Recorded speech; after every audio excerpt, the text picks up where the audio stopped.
जंगल का रहस्य। बहुत समय पहले एक घना जंगल था जिसमें बड़े बड़े पेड़, घनी झाड़ियां और रंग बिरंगे फूलों की भरमार थी।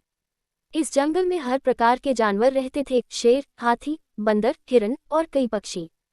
सभी जानवर आपस में मिलजुल कर रहते थे और अपनी अपनी जिंदगी जीते थे। एक दिन जंगल में एक अजीब घटना घटी। जंगल के बीचों बीच एक अनजाना जानवर दिखाई दिया। उसका रंग चमकीला हरा था, आंखें नीली और उसकी पूंछ में एक अनोखी चमक थी। किसी ने पहले कभी ऐसा जानवर नहीं देखा था। सभी जानवर उसकी तरफ देखते रह गए। शेर, जो जंगल का राजा था, ने उसे पास बुलाया और पूछा, तुम कौन हो और यहाँ क्यों आए हो? वह अजीब जानवर मुस्कुराया और बोला, मेरा नाम जादू है। मैं एक जादुई प्राणी हूँ और जंगल में शांति और खुशहाली लाने आया हूँ। लेकिन मैं देख रहा हूँ कि यहाँ कुछ गड़बड़ है। जंगल का तालाब सूख गया है, पेड़ मुरझा रहे हैं और जानवर उदास हैं। शेर ने भारी मन से कहा, हाँ, कुछ समय से जंगल में अजीब चीजें हो रही हैं।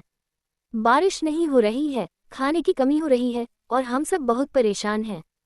जादू ने जंगल का दौरा किया और पाया कि जंगल के एक कोने में एक बड़ा पत्थर रखा है जो जादुई ऊर्जा को रोक रहा था। उसने कहा, ये पत्थर जंगल की शक्ति को रोक रहा है।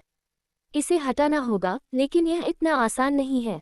इसे हटाने के लिए सबको मिलकर कोशिश करनी होगी। सभी जानवर एकजुट हो गए। हाथी ने अपनी ताकत लगाई, शेर ने हिम्मत दिखाई, बंदर ने अपनी फुर्ती से मदद की और पक्षियों ने अपने पंखों की ताकत से पत्थर को खिसकाने में साथ दिया। घंटों की मेहनत के बाद वे सफल हो गए और पत्थर हट गया। जैसे ही पत्थर हटा, जंगल में हरियाली लौट आई, तालाब फिर से भर गया और आसमान में बादल उमड़ने लगे। बारिश की बूंदें गिरने लगी और हर कोई खुशी से झूम उठा। जादू ने मुस्कुराते हुए कहा, जब सब मिलकर काम करते हैं तो कोई भी मुश्किल आसान हो जाती है। अब ये जंगल फिर से हरा भरा हो जाएगा। उस दिन के बाद से जंगल के सभी जानवर एकजुट रहने लगे और जादू की बात को कभी नहीं भूले। जंगल में फिर कभी कोई समस्या नहीं आई और सभी जानवर खुशी खुशी रहने लगे।